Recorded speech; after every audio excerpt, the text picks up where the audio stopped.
Okay guys, Sunday the 3rd of December and we're on Australian dollar, US dollar. So we'll have a quick recap of the market from last week in relation to our Sunday analysis, and then we'll have a look at the market for the trading week ahead. Okay, so last week, although we had made the bearish movement back down in toward the 7585 levels and lower, what we were going over was that how we still had these key trend lines on this chart. And really, it would only be if we started to break down from both of these levels, and I'd be then looking for a further strong bearish movement on the pair. Now, what we could look for was between 7530 and around about 7555, and also 7570 up to around about 7585. If we've seen the market pulling back, especially if it was lining up with our sloping trend lines, bullish movements once again. Now, what you can see is the market drifted back last week, all the way down toward these levels. On the Thursday, it maintained contact with this sloping support line.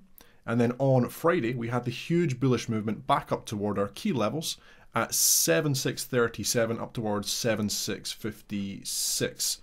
Basically using this previous level of structure right here as our close.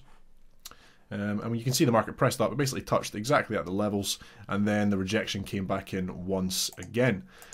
So coming into next week now, what are we looking at on this market? Well, there's a couple of different things. First thing is our zones down here remain key.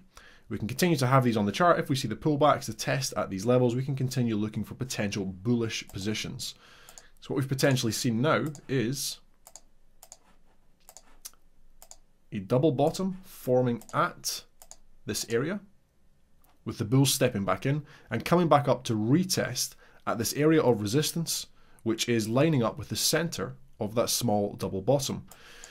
So really, this area of resistance right here, you can continue looking for potential weakness. You know, we are testing at key levels. We are in a very bearish market.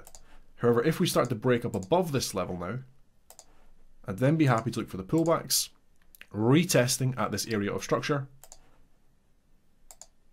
and bullish continuation, really up into at least sort of 7690. But very likely for me a little bit higher up toward the round number 7,700.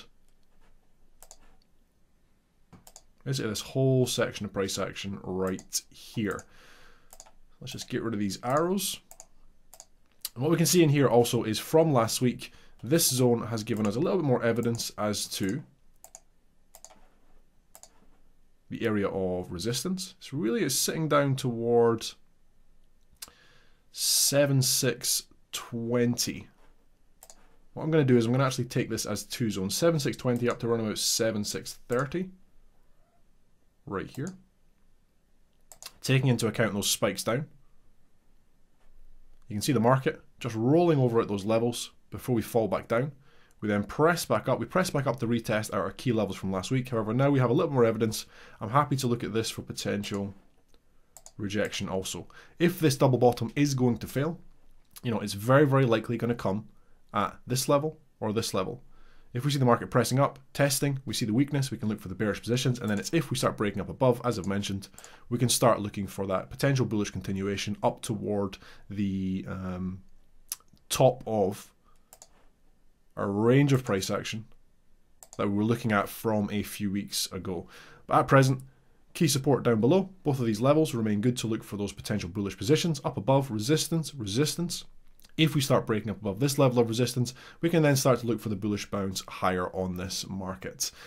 Okay guys, so that is everything for this week. As always, I hope you found that helpful. I hope you all have a good trading week next week. I'm James Orr, and thank you.